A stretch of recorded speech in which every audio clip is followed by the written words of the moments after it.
Salut à tous, c'est Dylan du René Geek. Alors aujourd'hui on se retrouve pour une vidéo un peu particulière.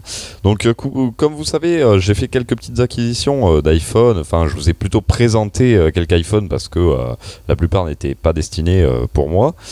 Mais donc voilà, donc on va comparer un peu certains iPhones en fait. Donc voilà, le test m'a paru en fait le plus juste de prendre un iPhone 4, un 5S et un SE. L'écart de génération est assez pas prononcé, mais voilà, c'est qu'il y a quand même un petit écart sur chaque génération. Donc je vais vous montrer en fait aujourd'hui maintenant les différences de rapidité, etc. qui existent. Donc tout d'abord, donc ça va être surtout du test benchmark quoi, de performance en fait. Hein. Donc on va ouvrir Safari sur les trois en même temps.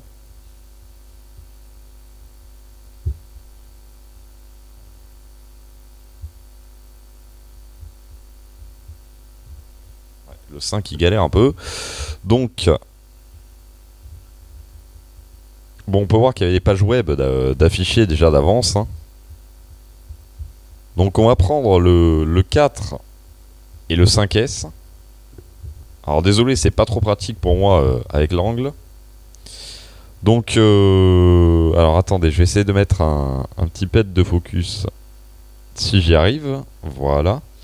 Donc à gauche un iPhone 4 et à droite un iPhone 5S. Donc on va taper donc YouTube. Hein. Donc désolé si je fais un peu de hors cadre hein, comme d'habitude.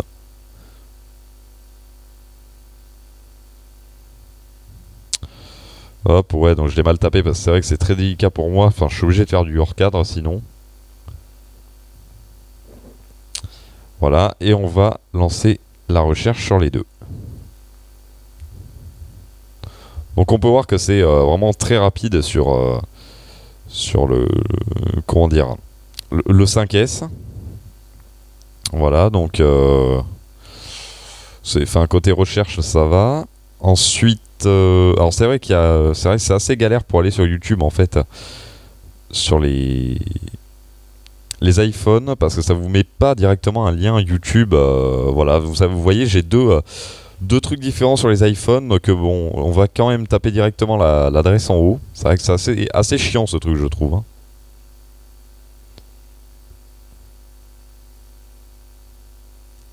Voilà, donc.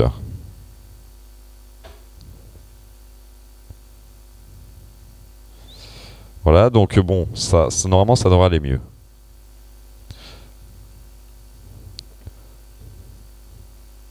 Donc vous voyez quand même que le temps de chargement sur le 5S est vraiment très très rapide, contrairement à l'iPhone 4 qui commence à peiner un peu, voilà. Ensuite, nous allons faire une recherche de vidéo. Voilà, donc côté déploiement du clavier, c'est à peu près pareil pour les deux. Hein.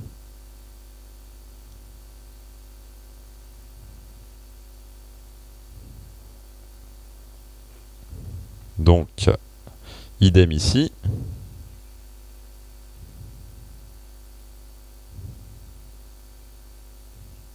Alors désolé si c'est un peu lent, c'est un peu galère. Hein. Donc rechercher sur les deux. Ah, on peut voir qu'il n'y a vraiment pas grande différence après sur la navigation sur YouTube. Hein. C'est vraiment... franchement c'est assez rapide. Donc on va cliquer en même temps. Ah, vous voyez que là bizarrement, c'est l'iPhone 4 qui a été plus rapide à afficher la page du Grenier Geek que l'iPhone 5 ici. Voilà. Après, bon, côté lecteur de vidéo, bah, on va voir ça de suite. Hein.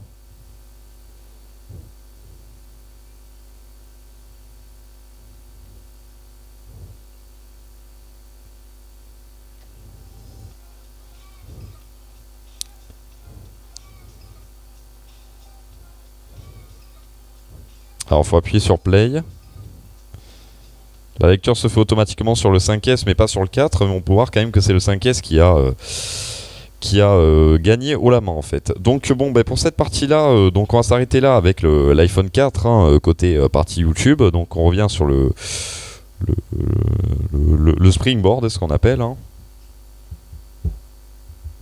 Et maintenant, donc on va refaire la manipulation avec un SE. Donc le 5S est à gauche et le SE est à droite. Donc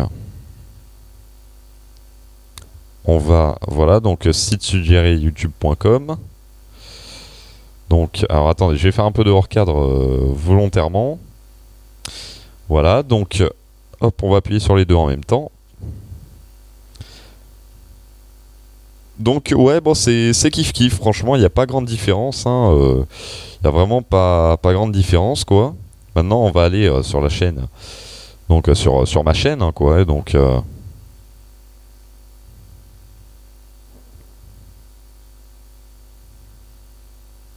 c'est vraiment galère pour écrire sur... voilà, donc là, il y est.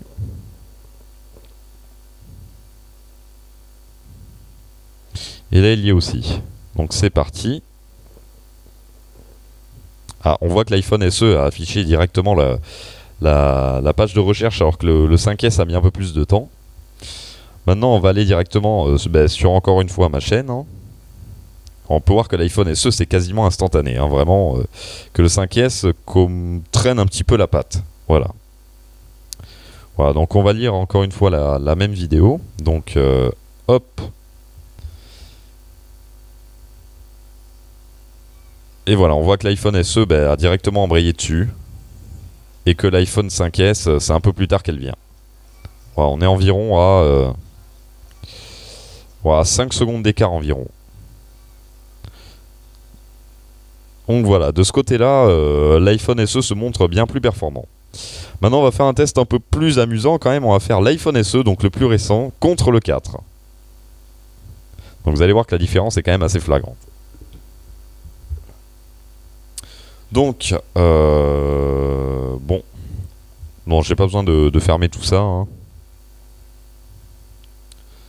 Enfin, quoique si, peut-être. Ah putain, c'est chiant. Voilà, donc là je l'ai en suggestion sur celui-là. Désolé si je fais un peu de hors-cadre, hein. Donc là...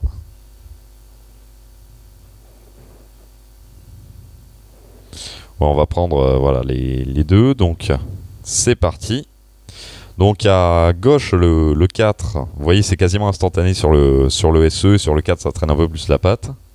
Maintenant on va faire une recherche. Donc à gauche le 4 et à droite le SE.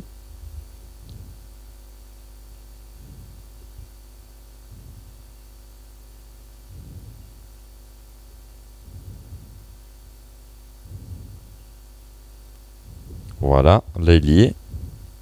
Là je fais du hors-cadre, c'est volontaire, hein. Voilà, donc là il est dans l'historique. Voilà, donc vous voyez la différence, ça c'est vraiment... Bon, il n'y a pas vraiment un trop grand écart, hein, quoi, mais on voit quand même que le 4 commence à se faire quand même un peu vieux, quoi. Bien que, comme vous le voyez, il reste franchement assez utilisable, hein. Voilà, vous voyez que c'est vraiment instantané sur l'iPhone SE et que sur le 4, il faut bien 1 ou 2 secondes pour afficher le truc. Donc bon, on va lancer une vidéo, hein. Donc voilà, le SE, là, c'est parti. Que le 4, là, il est toujours en train de charger. Donc, hop, on va appuyer au plus vite. J'ai dit on va appuyer au plus vite. Bon, bah, il veut pas, il charge toujours. Voilà. On a environ 20 secondes d'écart. Voilà, c'est-à-dire la taille de l'intro au lancement de la vidéo. Donc, ce qui est vraiment assez énorme, hein, quoi. Donc voilà, donc ensuite, qu'est-ce qu'on pourrait tester d'autre? Donc on va tester vraiment des applications toutes bêtes, hein. Donc je vais libérer en RAM, voilà, ce qu'il y a dedans. Donc on va tester des applications vraiment toutes bêtes, hein. Donc je vais les repositionner à leur place, hein.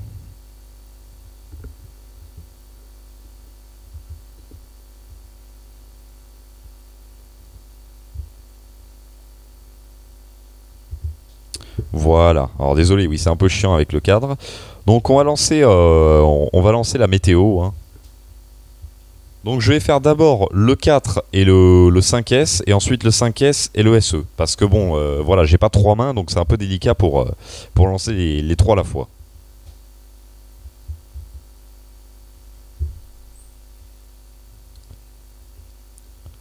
Donc voilà, donc on peut voir que bon là c'est un petit message de localisation qui me dit, mais on peut voir que sur le 5S c'est instantané, sur le 4 il faut encore 1 ou 2 secondes en fait.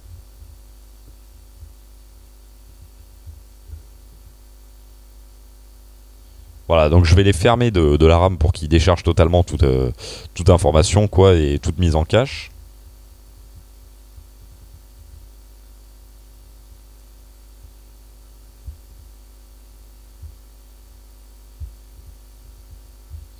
Et maintenant on va passer au 5S et au SE.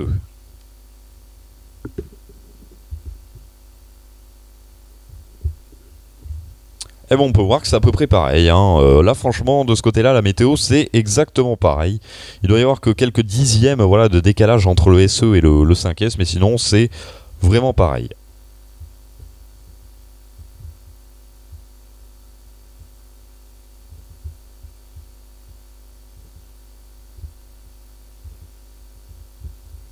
Donc ensuite, on va voir le lancement de l'Apple Store, hein. Donc on va faire d'abord l'iPhone 4 et le 5S. Enfin, on fera ça comme ça à chaque fois. iPhone 4 vs 5S et iPhone 5S vs SE. Donc c'est parti.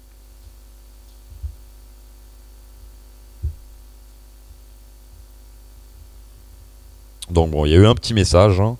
Mais on peut voir que malgré le message, ben, le 4 met quand même beaucoup plus de temps que le 5S à ouvrir l'Apple Store, hein.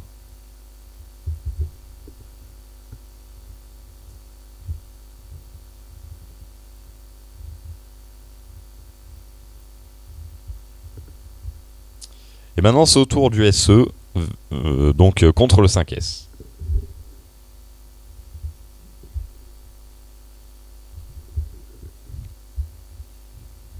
Ouais, donc là, comme vous pouvez le voir, hein, vraiment, c'est le SE grille monumentalement le 5S. Et franchement, là, l'Apple Store s'ouvre vraiment beaucoup plus vite sur le SE, hein.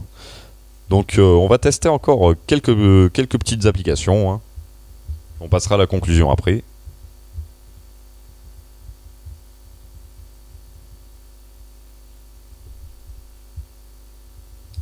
Donc on va tester Apple Plan, hein. Donc le 4 vs le 5S.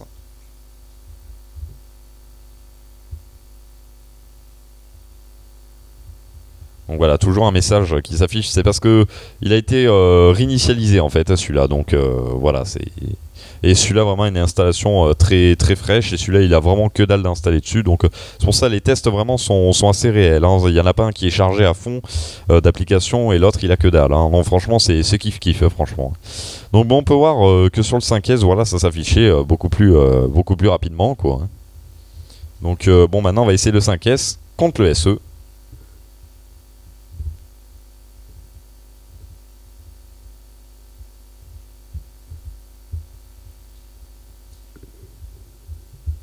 C'est parti.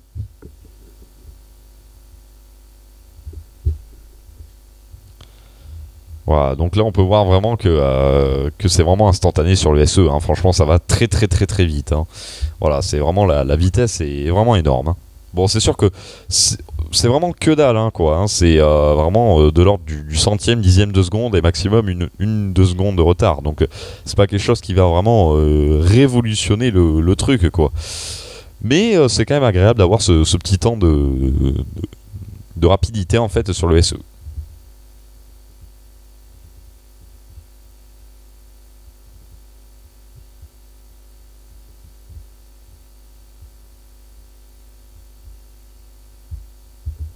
Donc voilà, donc maintenant on va tester ben, l'allumage et l'extinction en fait des téléphones, hein. Donc bon, on se retrouve de suite pour voilà, je vais changer un peu les fonds d'écran, les écrans de verrouillage, et on se retrouve de suite. Donc voilà, donc je me retrouve voilà assisté donc comme vous pouvez le voir, hein, par ma femme pour allumer le troisième iPhone parce que bon, c'est vrai que c'est un peu dur, j'ai pas trois mains comme je vous dis, donc on va tester ben, l'allumage et l'extinction des iPhones. Donc alors attendez, bougez pas, je me tiens prêt.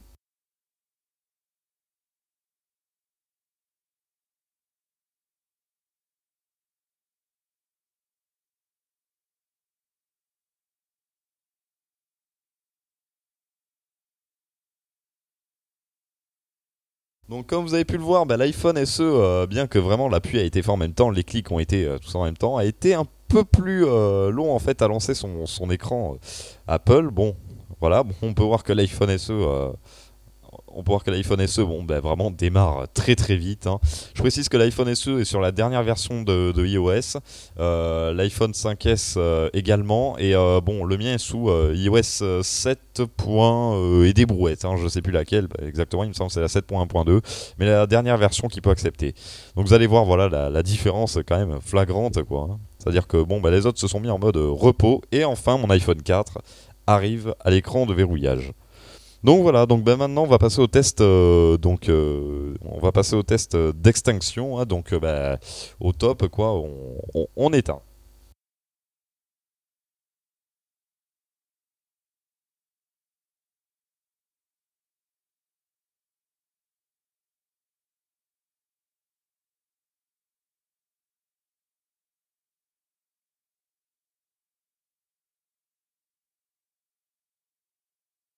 Donc voilà, donc bon bah par contre je sais pas si c'est normal sur iOS 10 qu'il n'y ait pas de roulette d'extinction en fait, mais toi justement qui utilises iOS 10, il y en a d'habitude ou pas? Non, donc on me dit qu'il n'y en a pas. Donc bon, ben, comment savoir s'ils sont vraiment éteints? J'en sais rien. Tout ce que je peux savoir, c'est que ben, l'iPhone 4 vient de s'éteindre. Donc bon, après, je pense que sur les deux, vraiment, ça doit être vraiment quasiment instantané. Mais bon, c'est comme vous pouvez le voir, de toute façon, le SE est vraiment beaucoup plus rapide, hein, comme on a pu le voir. Vraiment, ça s'allume, allez, au bout de, je sais pas, j'ai pas vu le temps, mais 20 secondes, même pas. Le 5S, bien entendu, étant plus vieux, pas plus vieux la pluie, hein, plus vieux, voilà. Donc lui il met un peu plus de temps à s'allumer. Et ensuite, bon bah le 4, hein, vous voyez que c'est sortez les rames, j'arrive quoi, hein, voilà, c'est assez lent. Le 5S, bon normalement je pense que selon mes espérances et mes pronostics, là donc il va être compatible iOS 11. Et je pense qu'iOS 12 signera vraiment la dernière version de iOS quoi pour le 5S quoi, parce que bon on voit qu'il a quand même fait son temps quand même, c'est voilà. Donc bon voilà, j'espère que cette vidéo vous aura plu. Voilà, donc je récapitule, hein, un iPhone 4, un iPhone 5S et un iPhone SE, voilà, donc au test. Donc voilà, j'espère que cette vidéo vous aura plu, j'ai essayé de faire le plus court possible et je vous dis salut à tous et à la prochaine.